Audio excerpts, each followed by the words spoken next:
Good morning. आज मैं insolvency से रिलेटेड चैप्टर को एक्सप्लेन करने जा रहा हूँ और जिसमें क्वेश्चन नंबर 4 सबसे पहले है। He filed his petition on 31 December 1997। Court में पिटीशन फाइल किया है। On which date his position was as follows.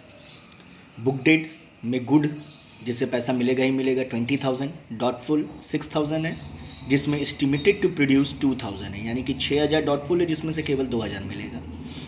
Bad debts 1,000 पूरी तरह से डूब चुका है। Stock 60,000, estimated to realize 43,000। Preference share of hydro power limited 15,000, estimated to produce 10,000, यानी कि जो प्रेफरेंस शेयर है उसका 15,000 रुपये प्रेफरेंस शेयर में लगाया था, लेकिन अभी उससे उसको जो प्रोड्यूस हो रहा है मात्र 10,000 हो रहा है।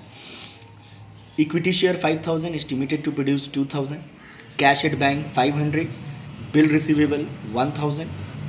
बिल्डिंग कॉस्ट 15,000, वैल्यूड एट 12,000, यानी 15,000 का बिल्डिंग पे केवल 12,000 रुपया ही मिल रहा है। Machinery 14,000, estimated to realize 11,000, machine से भी कम पैसा वसूल हो रहा है। फिक्सचर 2,000, एस्टिमेटेड टू रियलाइज 1,500, यानी 2,000 का फिक्सचर है और 1,500 ही रियलाइज हो रहा है।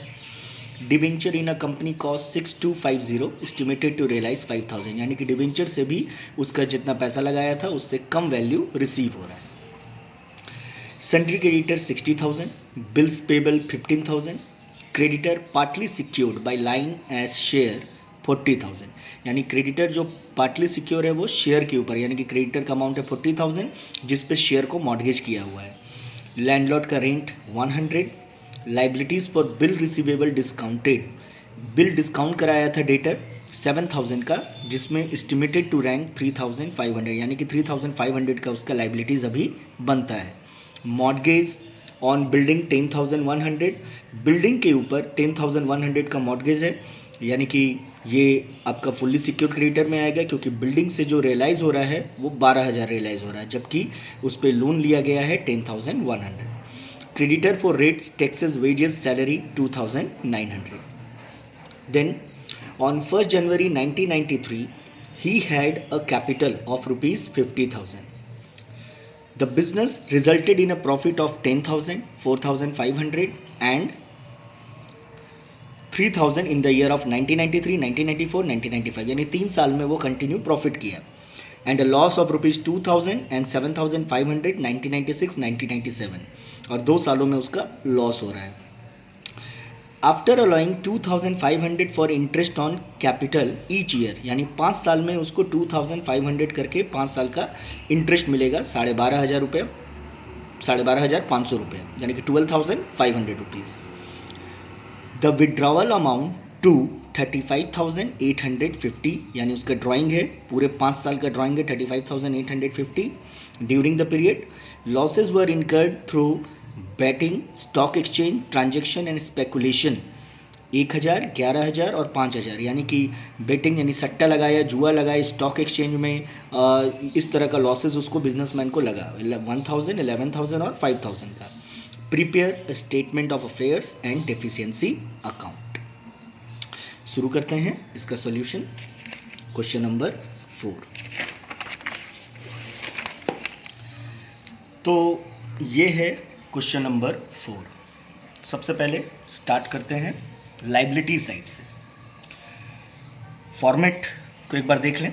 Statement of affairs as on 31 December 1997, gross liabilities as stated and estimated by debtor, यानी कि इसमें वही लाइबिलिटीज़ का जिक्र है जो डेटर कोर्ट के सामने किया है। एक्सपेक्टेड टू रैंक, यानी कि कितना उसमें से पेमेंट करना है। Assets as stated and estimated by debtor, और एस्टिमेटेड टू प्रोड्यूस, यानी कि एसेट्स का क्या वैल्यू था, बुक वैल्यू, और अभी उससे क्या मिल रहा है मार्केट में। सबसे पहले लाइबिलिटी साइड में सबसे पहला आता है unsecured creditor as per list A. तो लिस्ट ए के अकॉर्डिंग ये जो ग्रॉस लाइबिलिटीज़ है 82,100, जबकि एक्सपेक्टेड टू रैंक है 78,600। इसका वर्किंग नोट पीछे में है, यानी कि पेज जब मैं पलटूंगा तो मैं आपको बताऊंगा। अभी फिलहाल ये आप जान के रखो कि ग्रॉस उसको इतना पेमेंट करना था, जबकि एक्सपेक्टेड टू रैंक 78,600 है। नेक्स्ट आते हैं fully secured creditor as per list B. 10,100 का लोन लिया हुआ था बिल्डिंग के ऊपर, तो बिल्डिंग का जो अभी वैल्यू रियलाइज हो रहा है वो 12,000 हो रहा है।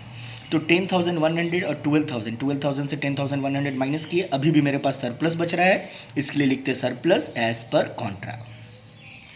पार्टली सिक्योर्ड क्रेडिटर में 40,000 का लोन था, जबकि सिक्योरिटी 12,000 का शेयर, तो 40,000 से 12,000 माइनस किए, 28,000 का लाइबिलिटीज़ अभी भी मेरा बन रहा है, यानी ये पार्टली सिक्योर है, फुल्ली सिक्योर नहीं है।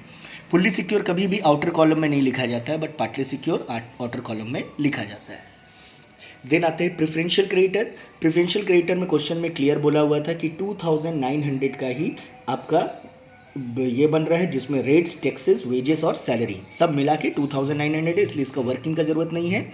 तो लिस्ट ABCD जो है क्रेडिटर से रिलेटेड होता है, जिसमें लिस्ट B यानी कि लिस्ट B और लिस्ट D को इनर कॉलम में लिखा जाता है, और लिस्ट A और लिस्ट C को आउटर कॉलम में। चलिए आगे बढ़ते हैं। स्टॉक 60,000 था, अभी 43,000 रियलाइज़ हो रहा है। बैंक वही 500, मशीनरी 14 था, 11,000 रियलाइज़ हो रहा है। फिक्चर 2,000 था, 1,500 रियलाइज़ हो रहा है। डिबेंचर 6,250 था, 5,000 रियलाइज़ हो रहा है। बुक डेट्स में आते हैं। गुड 20,000 यानी पूरा का पूरा मिलेगा। डॉटफुल 6,000 था, उसमें से केवल 2,000 रियलाइज़ हो रहा है। बैड 1,000, कुछ भी रियलाइज़ नहीं हो रहा है। Bills of exchange list G 1,000 bills of exchange से मिल रहा है। सरप्लस एज पर कॉन्ट्रा 1,900, ये जो 1,900 यहाँ आया फुल्ली सिक्योर्ड क्रेडिटर से बचा हुआ पैसा, वो हमारे एसेट्स में जुड़ जाएगा। टोटल हो रहा है हम लोगों का 85,900। अब इस 85,900 में से सबसे पहले प्रेफरेंशियल क्रेडिटर को पेमेंट करेंगे, क्योंकि प्रेफरेंशियल का मतलब ही होता है हिंदी में जिसको बोलते हैं पूर्वाधिकार, यानी कि जिसको पहले से ये हक होता है कि जब भी बिजनेस बंद होगा सबसे पहले पेमेंट उसी को करना है। तो 85,900 में से 2,900 को पेमेंट करेंगे। मेरा आ गया डेफिशिएंसी लिस्ट H 23,600। पेमेंट करने के बाद जो बैलेंस बचेगा उससे कंपैरिजन करेंगे 1,06,600, तो मेरा आ जाएगा 23,600। आगे बढ़ते हैं। अब बनाते हैं हम लोग डेफिशिएंसी अकाउंट।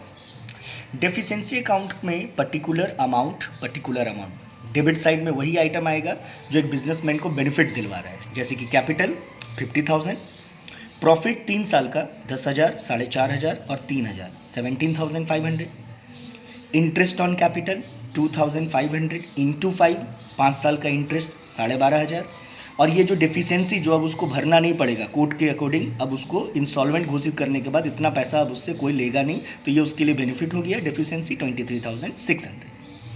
जबकि लॉस ऑन एसेट्स में डॉटफुल डेट से 4,000 का लॉस हुआ, बैड डेट्स 1,000 जो पूरी तरह से डूब गया था, स्टॉक 17,000। आप लोग क्या करेंगे, बुक वैल्यू और रियलाइज वैल्यू का डिफरेंस देख लेंगे, वही यहाँ पे लॉस आएगा।